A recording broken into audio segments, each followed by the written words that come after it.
The world was in darkness. Not a physical darkness, but a deep shadow that covered hearts. Wars had devastated nations. Children went to bed hungry. Families were torn apart by hatred, and humanity seemed to have forgotten the meaning of love. Technology was advancing, but hearts were growing colder and colder. Many had lost hope.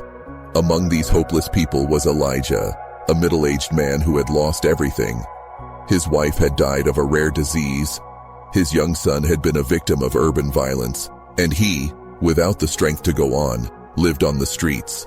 Every night he looked up at the sky and asked, "God, do you still remember us?"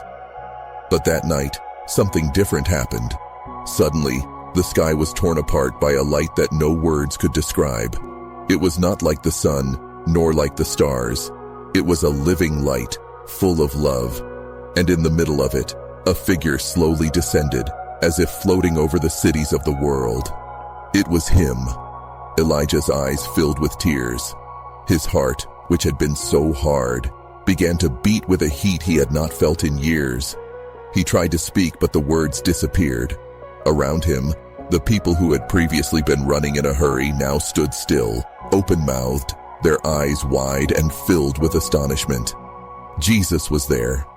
He descended gently and began to walk through the streets.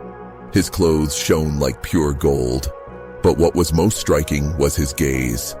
A gaze that pierced the soul and made anyone feel the weight of their own life. But it was not a gaze of judgment. It was a gaze of love. Elijah fell to his knees, feeling small in the face of so much glory. He expected to be ignored, after all. Who was he? Just a broken man, a beggar forgotten by the world. But then, Jesus stood before him. Without saying a word, Jesus reached out and touched Elijah's dirty, bruised face. And it was at that moment that something indescribable happened. The cold in his soul disappeared. The weight on his back vanished. All the pain he carried, all the memories that tortured him, all the sadness. Everything went away as if it had never existed. For the first time in many years, he felt peace. Tears began to roll down his face, not from sadness, but from something much greater. He looked up and saw that Jesus was smiling. "I have never abandoned you, Elijah. I have always been by your side."